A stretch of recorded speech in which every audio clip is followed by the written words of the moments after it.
Nga milabay na sa imong grasya mi tindogara gikan sa pagampo o pagdayeg. Ikaw kauban sa tanang adlaw, sa tanang pagsulay sa kinabuhi. Ikaw maoy kusog ug giana mo, kamot sa kamot naghiusak kami. Usa ka lawas sa imong plano, tawag ni gihiusa, buhi nga bato sa anak sa Dios. 60 ka tuig sa matinunanon nga pagsaksi sa gugma ug grasya, imo kaming itukod. Nagparog nagdanag alang sa imong ngalan, para sa himaya sa Dios.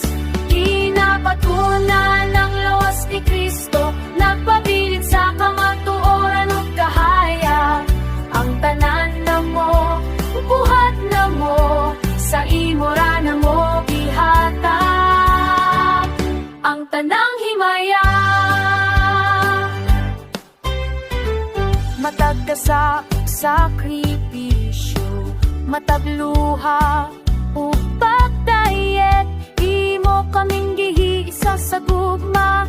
Gikan pa sa sinugdanan, gitawag ni gihiusa, buhi nga bato sa anak sa Dios.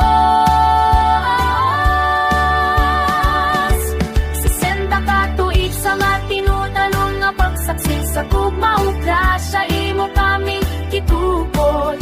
Nagbarug nagtanak alang sa imo ngalan, para sa himaya sa Dios. Kinapatunan ang lawas ni Kristo, nagpabilin sa kamatuoran ug kahayag. Ang tanan na mo, buhat na mo, sa imo ra na mo gihatag ang tanang himayon.